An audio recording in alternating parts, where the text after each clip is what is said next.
I'm here this morning at Russell Shea State Forest in Concord, New Hampshire. And I tried to do a POTA activation here from the car in 40 meters, but unfortunately, for whatever reason, when I go to spot myself on the POTA.app website, it says this is not a valid park identifier, which is strange because I did an activation from here yesterday with no problems. But anyway, I wanted to take a few minutes and do a short video of my mobile CW setup.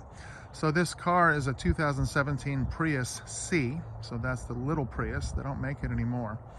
I like the car, and let's talk about the mobile CW setup. I'll start with the antenna. This is a Hustler mast, and that's the 40-meter resonator on it. I bought that at a Hamfest, about 10 years ago. So the mast is quite old. I almost tripped over this hump here. This, by the way, this is a public garden that's part of the Russell Shea State Forest. You can see the access road right here that I drove in on. That road is not part of the state forest, but as soon as you pull off the road into this garden, you're within the state forest boundaries. So anyway, here's the mount for the car, for the antenna rather. It's a Diamond K400 mount, and I've got the Hustler spring on it. You can see the mast screwed into that. And then I do have to guide this antenna because with the spring on it, it would swing back pretty far on the highway. So what I've got here is 50-pound test fishing line, and I've got two lines on it. Each line runs into the car, and I've got them hooked up to the handles above the door with a carabiner, so I can take them off if I need to take them off. The reason why I do that is I don't feel comfortable running this antenna without a spring, because if I were to hit something with the antenna, like a low tree branch, I'm afraid I would really bend up the back hatch of the car. So here's the other carabiner on the other side. Seems to work pretty well. Maybe I should use lower weight fishing line, but I haven't had any problems with it. And I can look in the rearview mirror, and when I'm driving at highway speeds, these lines are both taut, so the antenna is pulling back about this far. All right, let's look at the radio itself, which is in the back of the car. When I open this hatch, the antenna does just barely touch the front of the car, just a little bit, so I always open it slowly. And here's where the radio is set up in the back. That is an LDG Z100 Plus tuner on top of it. And I use the tuner, these antennas, I've got all the Hustler resonators back here. I use this blanket so they don't roll around when I'm driving. But I've got 4 other resonators in the car for 30, 20, 15, and 10 meters. And they're all resonant on this car with this setup. And I've got them centered in the CW portion of each band. And I use the tuner so that if I want to run up and work sideband, I can do that. So you can see where the antenna line comes in. I've got it zip tied to this thing here, whatever you call those, and then it runs down here. And all the wires run to the front of the car where the control head is, except for the power. And this power runs to the battery, which is under the rear passenger side seat, back over there. I do have the ferrite choke on this line here. This is not the standard control head cable that came with the radio.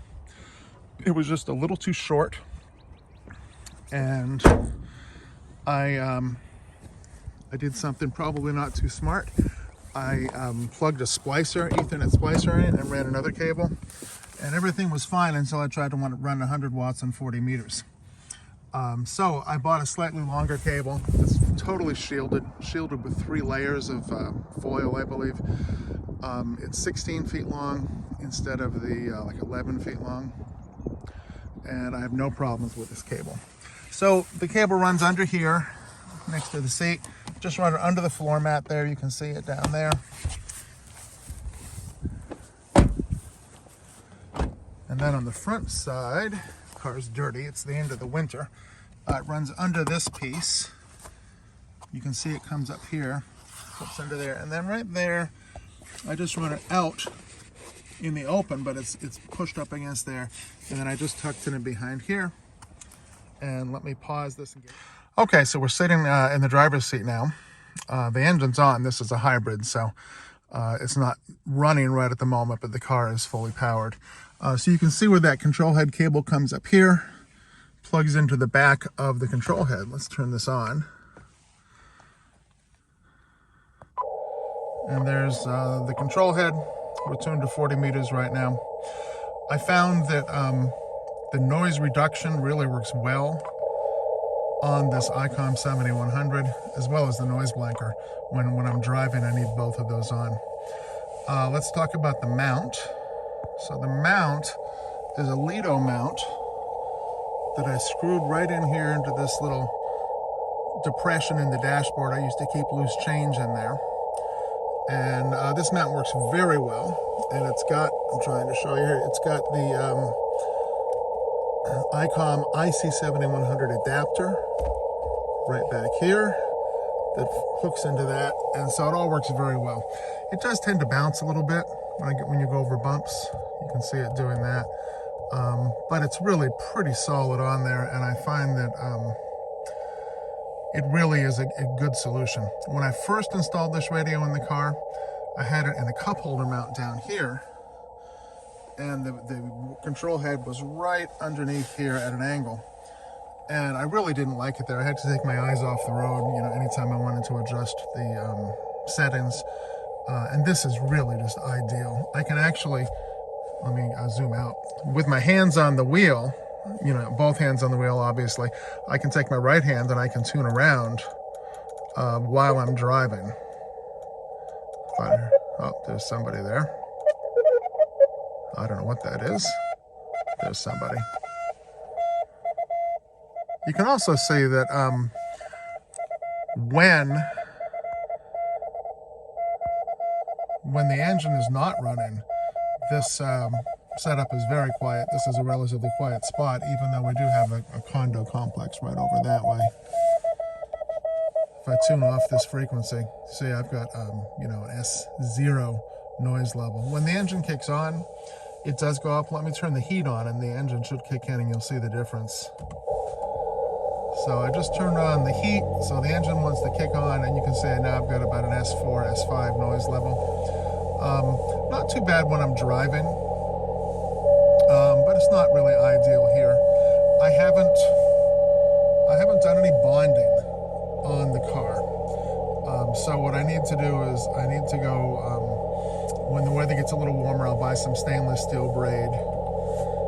I'll just turn the heat off, but the engine's going to run for a while because the car's been sitting here without running for about 30-40 minutes, so the engine needs to warm up.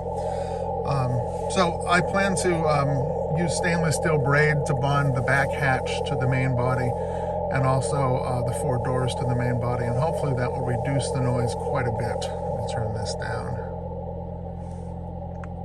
Turn that off, actually. Now I'm going to show you my paddles. So I'm going to pause the video here and then start up again. Okay, so these are my paddles. They're mounted on a strap that I made from a luggage strap. And it's hard to see, but there's a buckle right there that's easy to take on and off. And I used a small piece of wood with some longer screws that replaced the screws that held the rubber feet on the bottom of the base. So this works okay. I'm looking to get some smaller, lighter weight paddles when I go to Hamvention later in the year, because these are a little bit, this is pretty heavy, and it tends to, if I don't keep the strap really tight, it tends to flop off to the side. Now the way I connect this to the transceiver is I don't leave it hooked up all the time. I have a jack here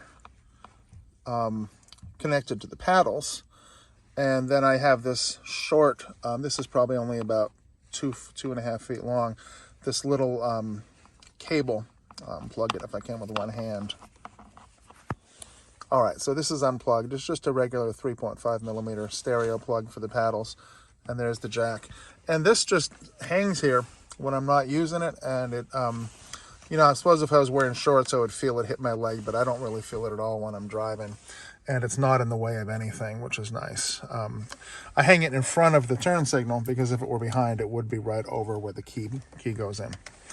And then for the microphone, because this is a radio that also works on 2 meters and 440, that is down here. I'll just keep it right here. Whoops, wrong end, and pull it out when I need it.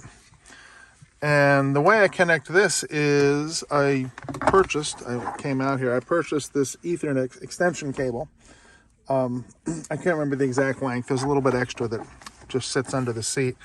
And that way, I don't have the microphone hanging from this control head in the way of the steering wheel. When I first did the installation, I did keep the microphone up in here. But when I drove, the cable was draped over the steering wheel, and it was rather awkward. So I like it much better down here, and it's out of the way. So the reason why I like having the mobile CW setup is when I'm driving alone, I almost always have this on, almost always listening to HFCW while I'm on the road. And I find it really does work well for working on your head copy. And, listening to CW whenever you can. I'll tell you, I make a lot more contacts from the mobile than I do with my home station because I have to make time when I'm at home to sit behind the radio. And whenever I'm in the car, I can just turn the rig on, and it's kind of like multitasking. All right, I'll talk about login in another video, but that's it from here. So unfortunately, this POTA activation, since I wasn't able to spot, I only made one contact. So I guess that will be what's called a unsuccessful activation. All right, 73, everyone. Talk to you soon.